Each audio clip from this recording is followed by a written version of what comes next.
Capítulo 4. Lição 3. Cuide de seus negócios. Em 1974, Ray Kroc, fundador do McDonald's, foi convidado a fazer uma palestra para a turma de MBA da Universidade do Texas, em Austin.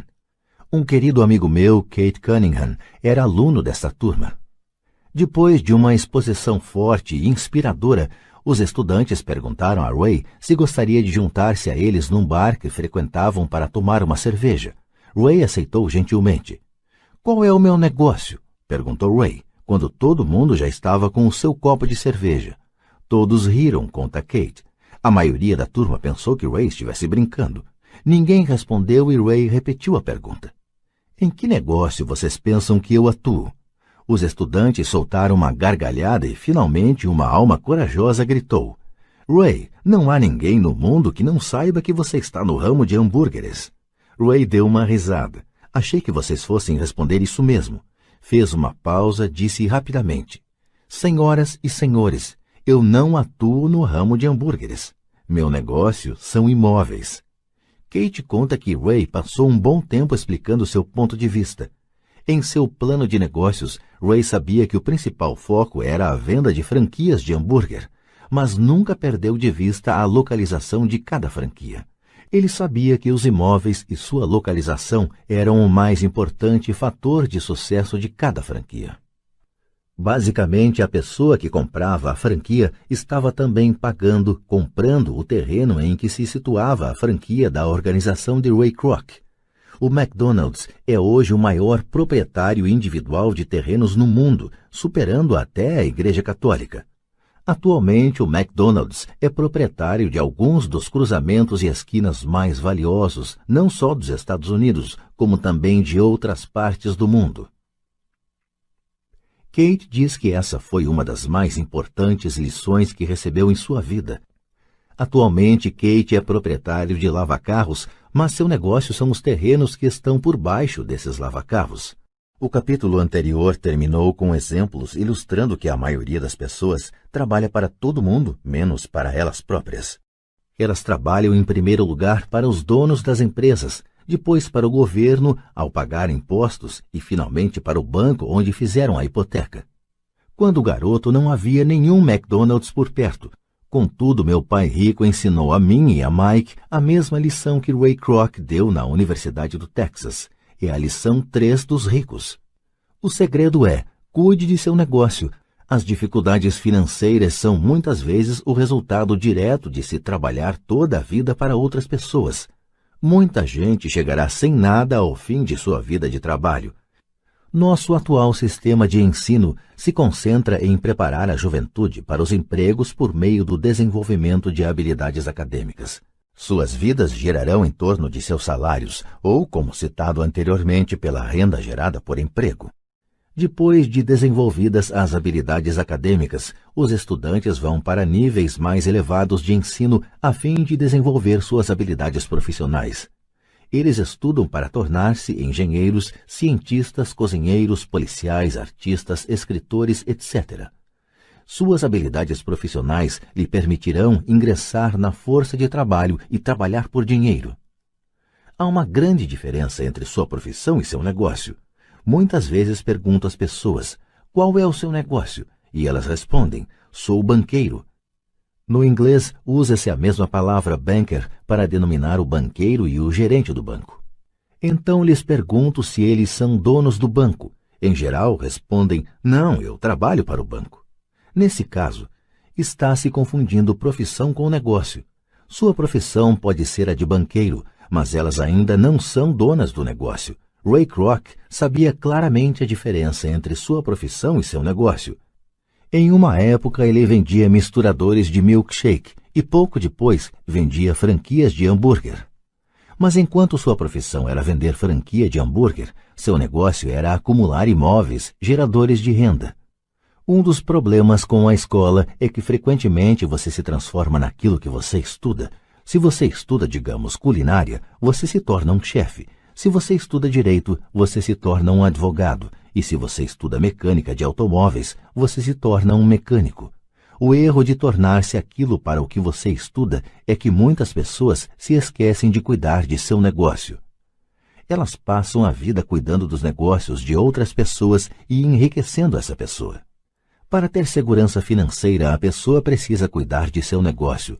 Seu negócio gira em torno de sua coluna de ativos, em oposição à sua coluna de renda. Como dito anteriormente, a regra número 1 é conhecer a diferença entre um ativo e um passivo e comprar ativos. Os ricos se concentram em sua coluna de ativos, enquanto os demais se preocupam com a sua demonstração de renda.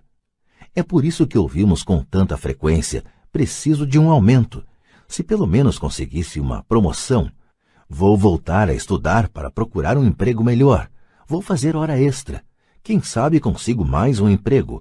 Vou me demitir em 2 semanas. Encontrei um emprego com salário melhor. Em alguns círculos, estas são ideias sensatas. Contudo, se prestar atenção em Ray Kroc, verá que ainda não está cuidando de seu negócio.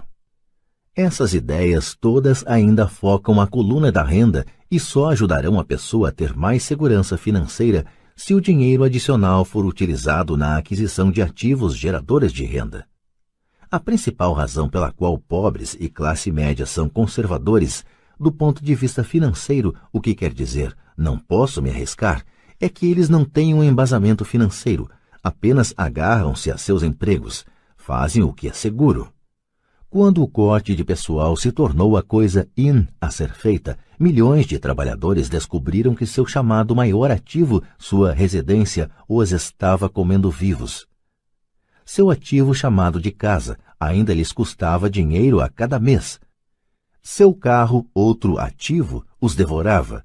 Os tacos de golfe guardados na garagem e que tinham custado $1.000 já não valiam isso. Sem segurança no emprego, não tinham nada a que recorrer. O que eles pensavam que eram ativos não os podia ajudar a sobreviver em uma época de crise financeira. Imagino que todos nós já tenhamos preenchido uma ficha de cadastro para solicitar um financiamento bancário para comprar um imóvel ou um automóvel. É bem interessante olhar para o item patrimônio líquido.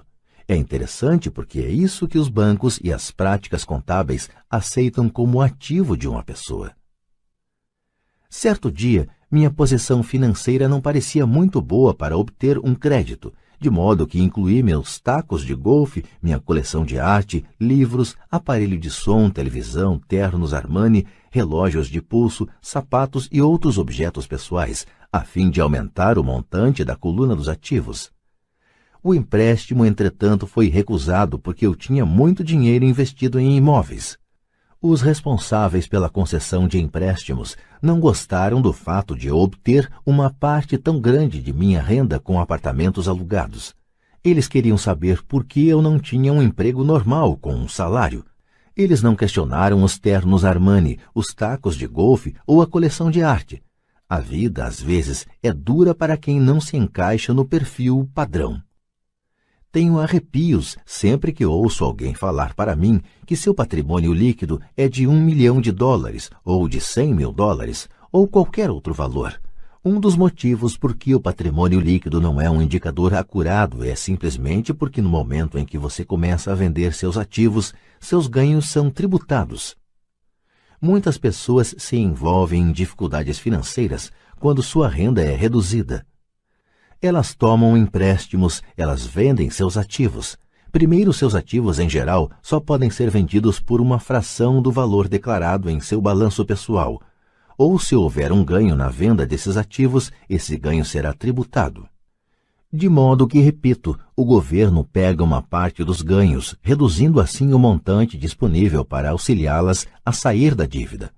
Por isso, costumo dizer que o patrimônio líquido de alguém frequentemente vale menos do que ele pensa.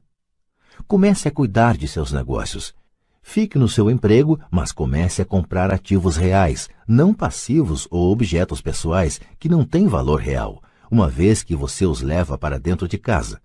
Um carro novo perde cerca de 25% do preço que você paga no momento em que sai da concessionária. Não é um ativo verdadeiro, mesmo que seu banco permita que você o liste entre seus ativos.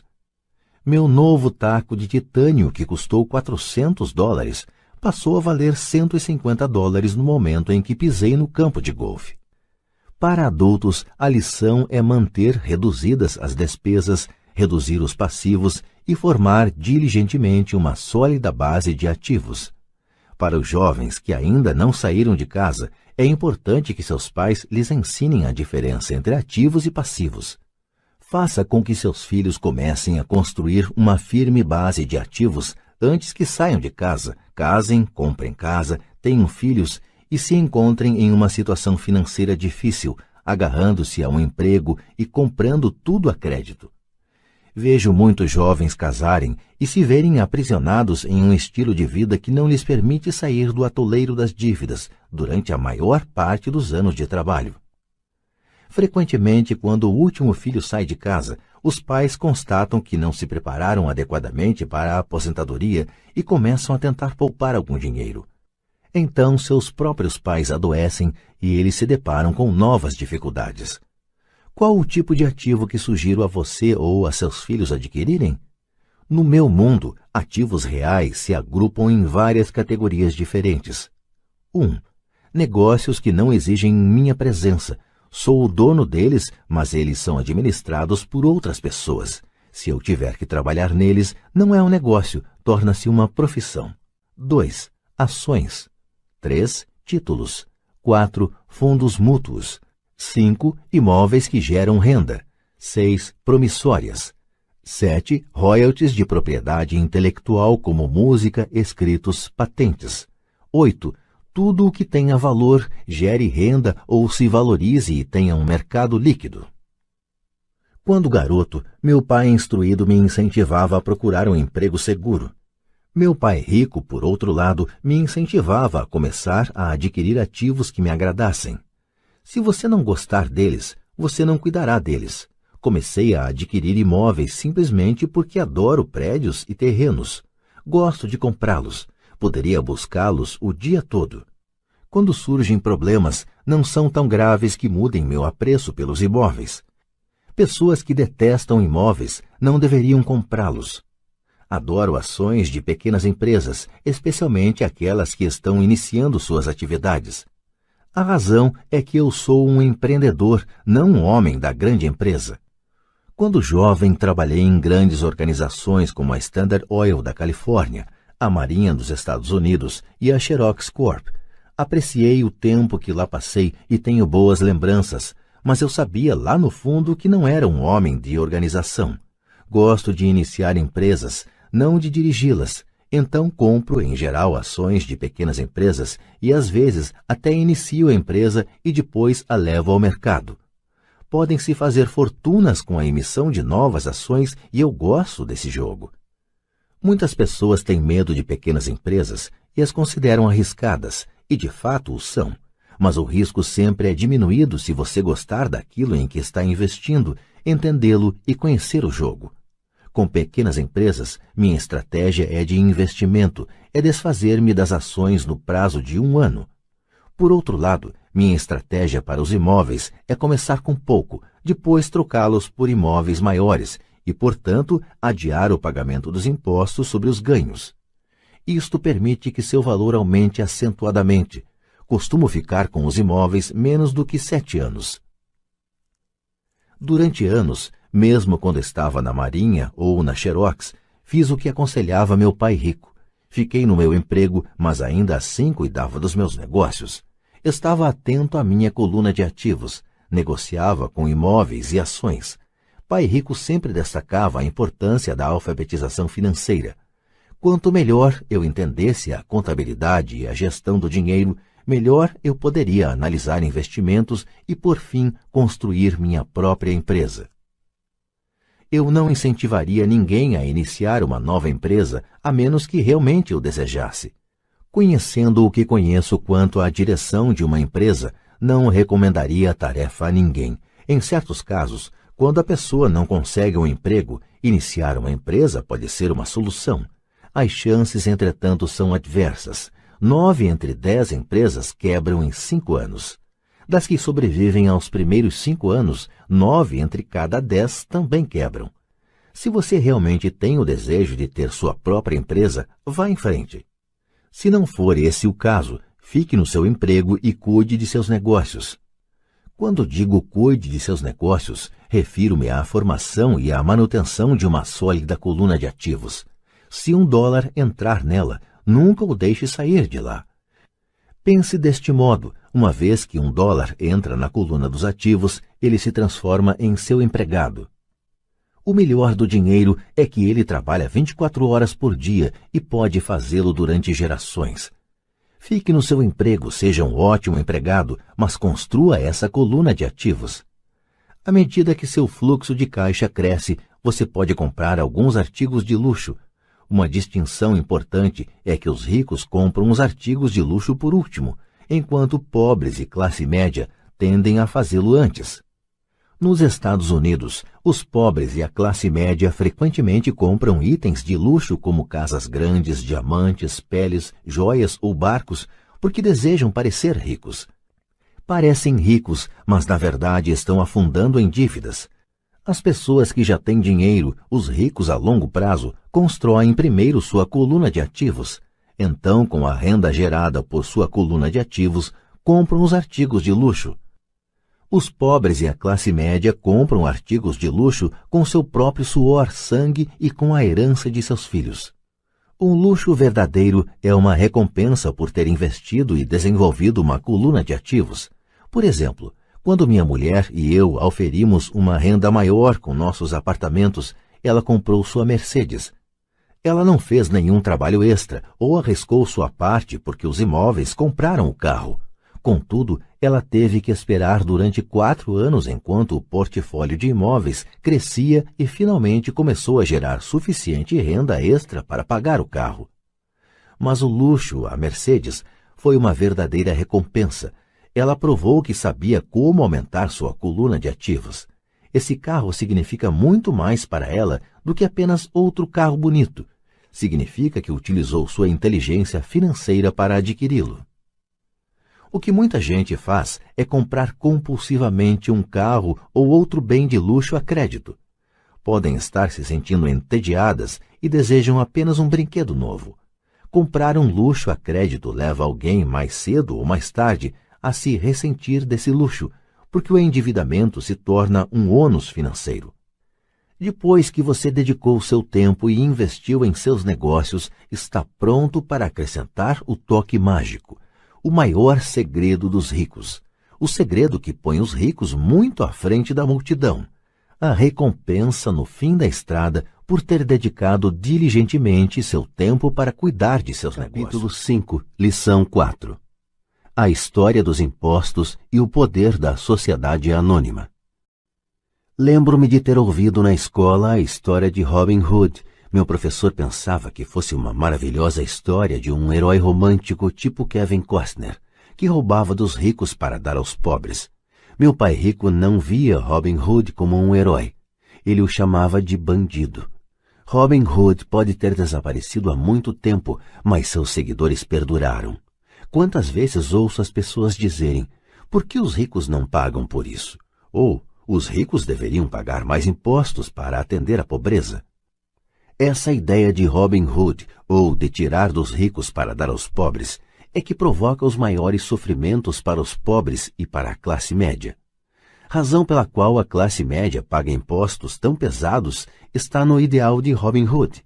Na verdade, os ricos não são tributados. É a classe média que paga pelos pobres, especialmente a classe média alta instruída. Novamente, para entender bem como tudo acontece, precisamos adotar uma perspectiva histórica. Precisamos conhecer a história dos impostos. Meu pai, muito instruído, era especialista em história da educação. Já meu pai rico se tornou um especialista na história dos impostos. Pai rico explicou a Mike e a mim que originalmente na Inglaterra e nos Estados Unidos não havia impostos. De vez em quando eram lançados impostos eventuais para financiar guerras. O rei ou o presidente anunciava o acontecido e convocava todos para rachar a despesa. Impostos foram lançados na Grã-Bretanha para financiar as lutas contra Napoleão de 1799 a 1816 e nos Estados Unidos para financiar a Guerra Civil entre 1861 e 1865. Em 1874, a Inglaterra instituiu um imposto de renda permanente para seus cidadãos. Em 1913, o imposto de renda se tornou permanente nos Estados Unidos, com a adoção da 16ª emenda à Constituição. Durante certo tempo, os americanos eram contrários aos impostos.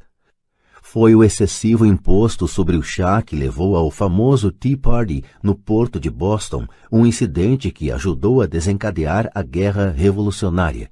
Foram necessários cerca de 50 anos, tanto na Inglaterra quanto nos Estados Unidos, para se consolidar a ideia de um imposto de renda rotineiro. O que esses dados históricos não revelam é que, em ambos os casos, os impostos foram inicialmente lançados sobre os ricos. Era isso o que o pai rico queria que Mike e eu entendêssemos. Ele explicou que a ideia de impostos se tornou popular e foi aceita pela maioria, divulgando-se aos pobres e à classe média que os impostos estavam sendo criados para punir os ricos. Foi assim que as massas votaram a favor da lei e ela se tornou constitucionalmente legal. Embora fosse imaginada para punir os ricos, na realidade acabou punindo aquelas pessoas que votaram a seu favor, isto é, os pobres e a classe média. Quando o governo sentiu o gosto do dinheiro, seu apetite aumentou, disse Pai Rico. Seu pai e eu somos exatamente os opostos. Ele é um burocrata do governo, eu sou um capitalista. Quanto mais ele gasta e quanto mais gente ele contrata, maior será a sua organização. No governo, quanto maior sua organização, mais ele será respeitado. Por outro lado, dentro de minha organização, quanto menos gente eu contratar, quanto menos eu gastar, mais respeito obterei de meus investidores. É por isso que não gosto de gente do governo. Eles têm objetivos diferentes daqueles da maioria dos homens de negócios. À medida que o governo cresce, mais e mais dólares saídos dos impostos serão necessários para sustentá-lo. Meu pai instruído acreditava sinceramente que o governo deveria ajudar as pessoas. Gostava de John F. Kennedy e especialmente da ideia do Corpo da Paz. Gostava tanto dessa ideia que ele e mamãe trabalharam para o Corpo da Paz, treinando voluntários para a Malásia, Tailândia e Filipinas. Ele sempre lutava por doações adicionais e aumentos no orçamento de modo que pudesse contratar mais gente, tanto no seu cargo no Departamento de Educação quanto no Corpo da Paz. Essa era a sua função. Desde meus 10 anos de idade, ouvia meu pai rico dizer que os funcionários do governo eram um bando de ladrões preguiçosos, e meu pai pobre falava que os ricos eram bandidos gananciosos, que deveriam ser obrigados a pagar mais impostos. Ambos os lados tinham argumentos válidos. Era difícil trabalhar para um dos maiores capitalistas da cidade e chegar à casa onde o pai era um destacado líder do governo. Não era fácil saber em quem acreditar. Contudo, quando você estuda a história dos impostos, aparece uma perspectiva interessante. Como já disse, a aprovação dos impostos só foi possível porque as massas acreditavam na teoria Robin Hood da economia, que era tirar dos ricos para distribuir aos demais. O problema é que o apetite do governo por dinheiro era tão grande que logo os impostos precisaram ser lançados sobre a classe média e daí ir descendo. Os ricos, por outro lado, viram nisso uma oportunidade. Eles não jogam pelas mesmas regras. Como já disse, os ricos já sabiam sobre as sociedades anônimas que se tornaram populares na época das navegações. Os ricos criaram a sociedade anônima como veículo para limitar o risco dos ativos a cada viagem. Os ricos colocavam seu dinheiro em uma sociedade anônima para financiar a viagem. A sociedade anônima então contratava uma tripulação para ir ao Novo Mundo em busca de tesouros. Se a embarcação se perdesse, a tripulação perdia a vida, mas a perda para os ricos se limitava apenas ao dinheiro investido em cada viagem. É o reconhecimento do poder da estrutura legal da sociedade anônima que dá aos ricos uma grande vantagem sobre os pobres e a classe média. Tendo 2 pais a me ensinar, um socialista e outro capitalista, rapidamente percebi que a filosofia dos capitalistas tinha mais sentido financeiro para mim. Tinha a impressão de que os socialistas, em última análise, puniam a si próprios em decorrência de sua falta de instrução financeira. Não importa o que inventasse a turma do tire dos ricos, os ricos sempre encontravam uma forma de passá-la para trás. E desta forma, os impostos acabaram onerando a classe média. Os ricos passaram para trás os intelectuais somente porque aqueles entendiam o poder do dinheiro, um tema não abordado pela escola. Como os ricos passaram para trás os intelectuais? Quando o imposto, tire dos ricos, foi implementado, o dinheiro começou a fluir para os cofres do governo. Inicialmente as pessoas ficaram felizes. O dinheiro foi repassado para os funcionários do governo e para os ricos. Foi para os funcionários na forma de empregos e aposentadorias. Foi para os ricos quando as empresas receberam contratos do governo. O governo se tornou uma grande fonte de dinheiro, mas o problema era a administração fiscal desses recursos. Na verdade, não havia recirculação. Em outras palavras, a política do governo, se você fosse um burocrata estatal, era evitar ter excesso de dinheiro. Se não conseguisse gastar a verba recebida, você se arriscava a perdê-la no próximo orçamento.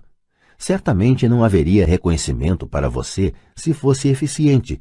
Os homens de negócios, por outro lado, são recompensados pelo dinheiro que sobra e são reconhecidos por sua eficiência.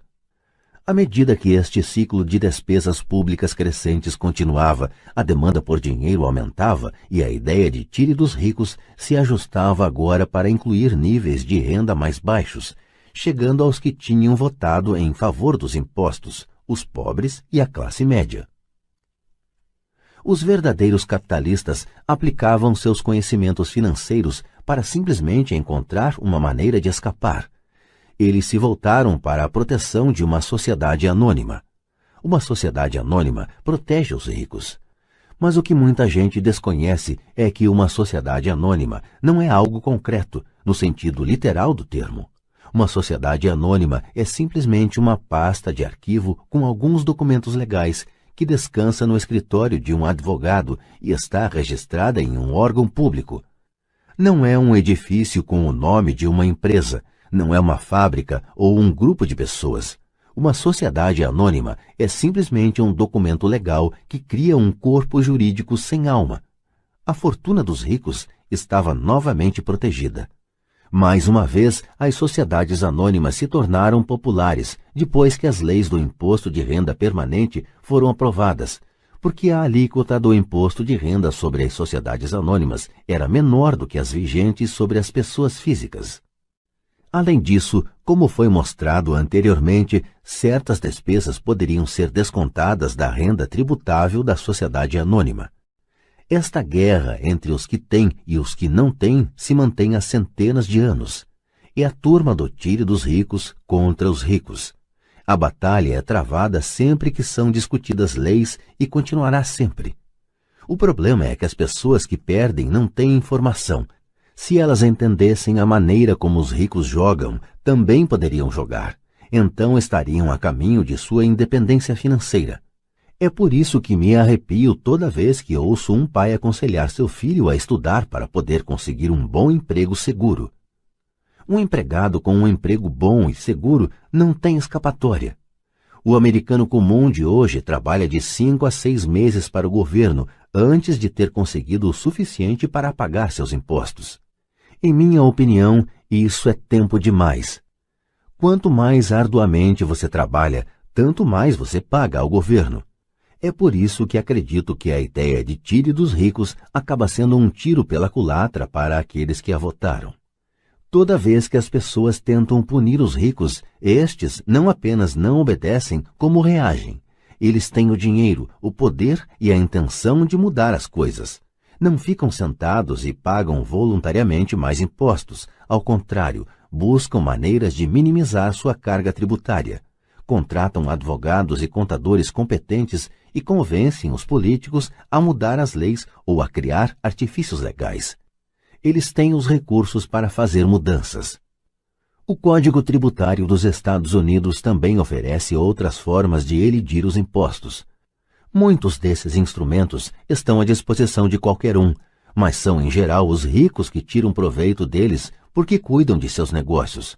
Por exemplo, 1031 é um jargão para a seção 1031 do Código da Receita Federal que permite a um vendedor adiar o pagamento dos impostos sobre o ganho de capital resultante da venda de um imóvel se este for trocado por um imóvel mais caro.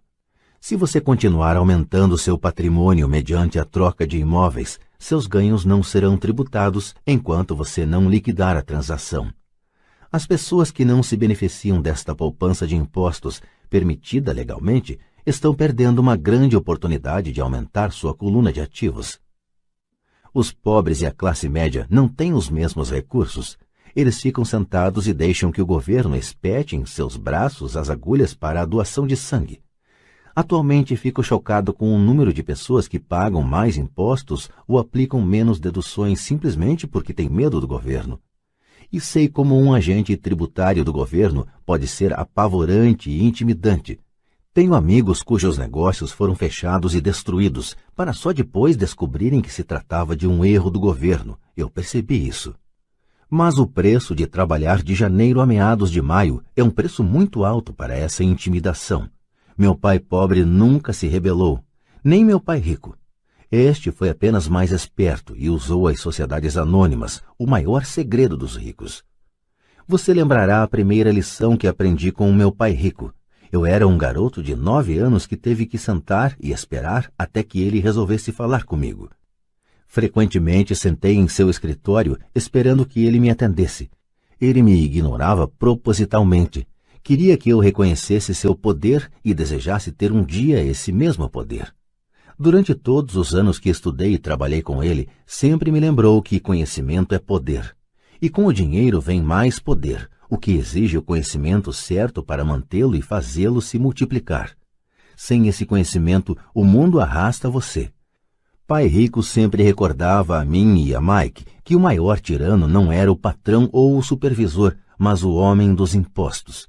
Se você deixar, o homem dos impostos sempre tirará mais de você. A primeira lição relativa a fazer o dinheiro trabalhar para mim, em vez de trabalhar pelo dinheiro, tem, na verdade, tudo a ver com poder. Se você trabalha pelo dinheiro, está cedendo o poder a seu empregador. Se seu dinheiro trabalha para você, você mantém e controla o poder. No momento em que adquirimos esse conhecimento do poder do dinheiro trabalhando para nós, Pai Rico quis que nos tornássemos financeiramente espertos e não deixássemos os tiranos nos intimidarem. Você precisa conhecer as leis, a forma como funciona o sistema. Se for ignorante, é fácil ser intimidado. Se você sabe do que está falando, tem uma chance de vencer. É por isso que ele pagava tanto a advogados e contadores especialistas em tributação. Era menos dispendioso pagar-lhes do que pagar ao governo. A melhor lição que me deu e que apliquei a maior parte de minha vida é: seja esperto e você não será oprimido. Ele conhecia a lei porque era um cidadão respeitador das leis. Se você sabe que está certo, você não terá receio de se defender, mesmo se você estiver indo contra Robin Hood e seu bando. Meu pai instruído sempre me incentivou a conseguir um bom emprego em uma grande empresa. Ele falava das vantagens de subir na hierarquia empresarial. Ele não entendia que, dependendo apenas do contra-cheque de um patrão, eu seria uma vaca dócil pronta a ser ordenhada. Quando contei a meu pai rico o conselho de pai pobre, ele deu uma risadinha. Por que não ser dono da hierarquia? Foi tudo o que disse. Eu era garoto e não entendia o que meu pai rico queria dizer com tornar-me dono de minha empresa. Era uma ideia que parecia impossível e assustadora. Embora a ideia me empolgasse, minha juventude não me permitia vislumbrar a possibilidade de que adultos trabalhassem algum dia para uma empresa da qual eu era o dono. O importante é que, se não fosse por meu pai rico, eu teria provavelmente seguido o conselho de meu pai instruído. Foi apenas a lembrança ocasional de meu pai rico que manteve viva a ideia de eu vir a ter minha própria empresa e me fez seguir um caminho diferente. Quando eu já estava com 15 ou 16 anos, sabia que não podia continuar a trajetória que meu pai instruído recomendava. Não tinha ideia de como fazer, mas estava disposto a não seguir na direção em que a maioria de meus colegas se encaminhava. Essa decisão mudou minha vida. Não foi antes de eu chegar aos 20 e poucos anos que o conselho de meu pai rico começou a fazer sentido. Tinha saído da Marinha e estava trabalhando na Xerox. Ganhava muito bem, mas cada vez que olhava para o contra-cheque me sentia desapontado.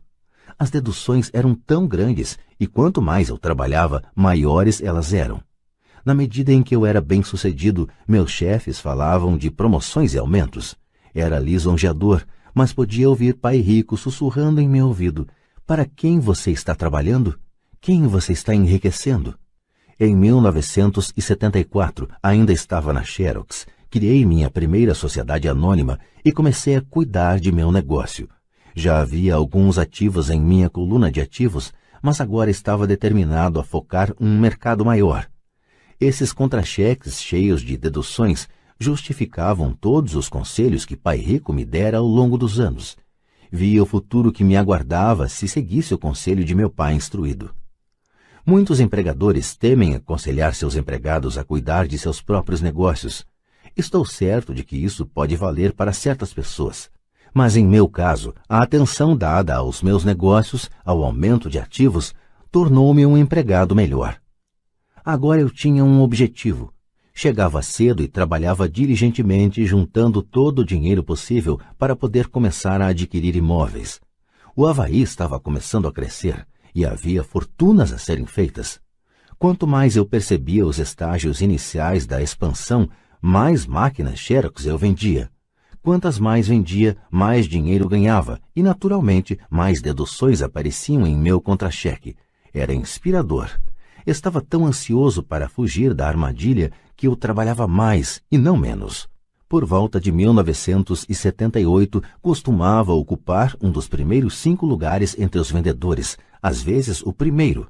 Estava louco para sair da corrida dos ratos. Em menos de 3 anos, eu estava faturando mais em minha pequena empresa, uma companhia imobiliária, do que na Xerox. E o dinheiro que ganhava na minha coluna de ativos, minha companhia imobiliária, era dinheiro que trabalhava para mim. Não era eu batendo em portas para vender copiadoras. O conselho de meu pai rico fazia mais sentido. Logo, o fluxo de caixa de minhas propriedades permitiu que minha empresa comprasse meu primeiro Porsche. Meus colegas vendedores da Xerox pensavam que eu estava gastando minhas comissões. Não estava. Estava gastando minhas comissões em ativos. Meu dinheiro estava trabalhando arduamente para ganhar mais dinheiro. Cada dólar de minha coluna de ativos era um grande empregado dando duro para fazer mais empregados e comprando para o chefe um novo Porsche, a ser deduzido da renda tributável. Comecei a trabalhar mais para a Xerox. O plano estava funcionando e meu Porsche era a prova. Ao aplicar as lições de meu pai rico, eu, tão jovem, podia sair da proverbial corrida dos ratos, de ser empregado. E isso foi possível dados os sólidos conhecimentos financeiros adquiridos com estas lições. Sem esses conhecimentos que chamo de QI financeiro, meu caminho para a independência financeira teria sido muito mais difícil. Agora divido com outros, por meio de seminários, tudo o que aprendi. Sempre que faço minhas palestras, lembro aos ouvintes que o QI financeiro se compõe de 4 grandes áreas. Contabilidade. É o que chamo de alfabetização financeira, uma habilidade vital se você quer construir um império. Quanto mais dinheiro estiver sob sua responsabilidade, mais acuidade é exigida ou a casa desmorona. É o lado esquerdo do cérebro, ou os detalhes. A alfabetização financeira é a capacidade de ler e entender demonstrações financeiras. Isso lhe permite identificar os pontos fortes e fracos de qualquer negócio. Investimento. O que eu chamo de ciência do dinheiro que faz dinheiro, isso envolve estratégias e fórmulas. É o lado direito do cérebro, ou o lado criativo. Entendimento dos mercados. A ciência da oferta e da demanda. Há necessidade de conhecer os aspectos técnicos do mercado, o que está relacionado à emoção. O boneco Tycho Me Elmo, no Natal de 1996, é um caso de mercado técnico ou conduzido pelas emoções. O outro fator de mercado é o dos fundamentos ou do sentido econômico de um investimento. O investimento faz sentido ou não de acordo com as condições correntes do mercado. Muitas pessoas pensam que os conceitos de investimento e a compreensão do mercado são muito complexos para as crianças. Elas não conseguem ver que as crianças conhecem esses assuntos intuitivamente. Para aqueles que não estão familiarizados com o boneco Elmo, esse era o personagem de Vila Sésamo que estava povoando o sonho das crianças antes do Natal. A maioria das crianças queria um e o colocava em primeiro lugar em sua lista de presentes. Muitos pais se perguntavam se a empresa estava retendo intencionalmente o produto fora do mercado, enquanto o continuava anunciando nas vésperas do Natal. Desencadeou-se um pânico em função da grande demanda e da oferta escassa. Sem encontrar bonecos à venda nas lojas, especuladores viram uma oportunidade de fazer pequenas fortunas à custa de pais desesperados. Os infelizes pais que não acharam o boneco foram forçados a comprar outros brinquedos.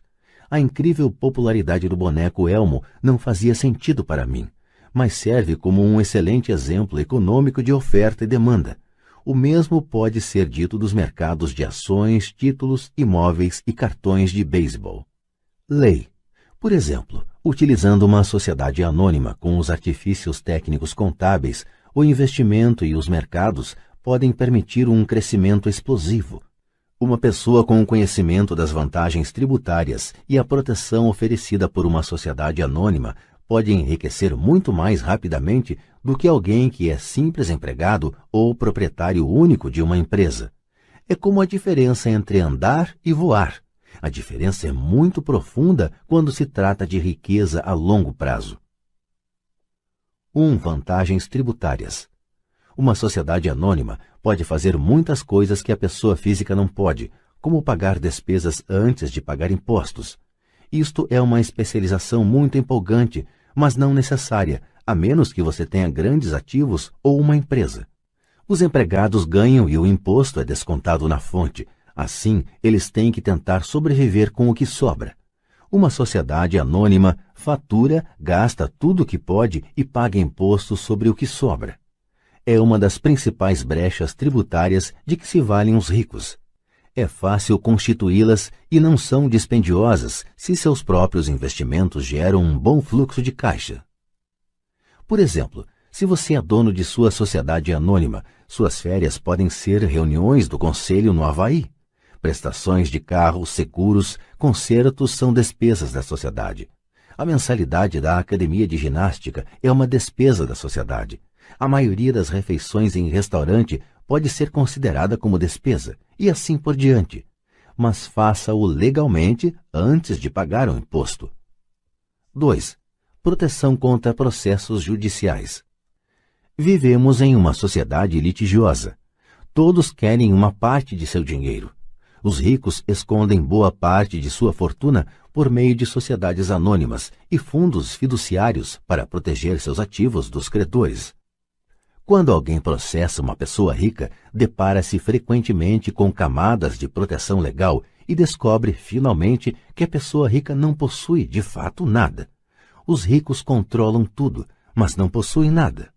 Os pobres e a classe média tentam ser donos de tudo e o perdem para o governo ou para outros cidadãos que gostam de processar os ricos. Eles aprenderam com a história de Robin Hood: tire dos ricos, dê aos pobres. Não é o objetivo deste livro entrar nos detalhes da propriedade de uma sociedade anônima. Mas se você possui qualquer tipo de ativo legítimo, eu sugeriria que você pensasse o mais rápido possível em saber mais a respeito dos benefícios e da proteção oferecidos por uma sociedade anônima. Há muitos livros sobre o assunto que lhe mostrarão até os passos necessários para formar uma sociedade anônima. Um livro em especial, Think and Grow Rich, oferece conhecimentos importantes sobre o assunto. O QI financeiro é, na verdade, a sinergia de várias habilidades e talentos, mas eu diria que é uma combinação das 4 habilidades técnicas mencionadas anteriormente, o que constitui a inteligência financeira básica. Se você aspira a uma grande fortuna, é a combinação dessas habilidades que amplificará a sua inteligência financeira. Em resumo, os ricos com sociedades anônimas: 1. Ganham. 2. Gastam. 3. Pagam impostos. As pessoas que trabalham para empresas. 1. Ganham, 2. Pagam impostos, 3. Gastam. Como parte de sua estratégia financeira geral, recomendamos firmemente que você agrupe seus ativos sob o manto de uma sociedade anônima.